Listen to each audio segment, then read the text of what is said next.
I'm Susan Berkley with this week's Inside Voiceover video training blog.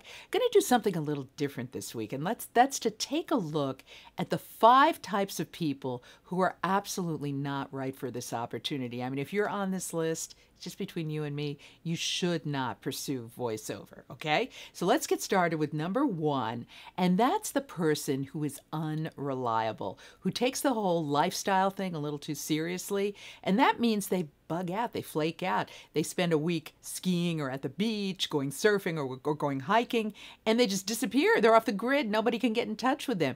Your clients are not going to be happy if that's you. So a little bit of fun is fine, but just stay in touch. Don't disappear.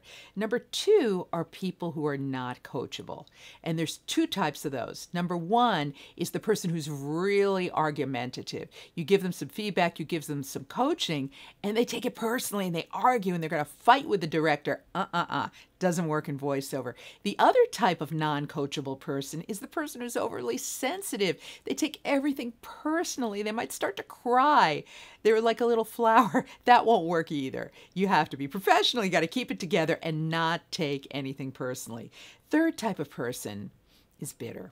Now, these types of talents are people that might have been in business for a while. They remember back in the day where they booked lots of work, and then all of a sudden, all the pay-to-play sites came along, kind of like the Uber of voiceover. They disrupted the whole market, opened it up to thousands of talents, and they just never realized or found a way to market themselves outside of pay-to-play, and they just turned bitter, and they're horrible to be around. If that's you, unfortunately, this is not going to work. The 4th type of person is the hermit. These are people who are really independent and they just don't want to help others. They're just in their own little world. It's hard for them to talk on the phone. The only way they get in touch with people is over the internet, and they just are not people. You know, really at the end of the day, voiceover is about relationships. So you have to be willing to like your clients, to talk to them, to get to know them, build relationships. So if you're a hermit, this won't work for you. And finally, the 5th type of person is the person who is not a lifelong learner.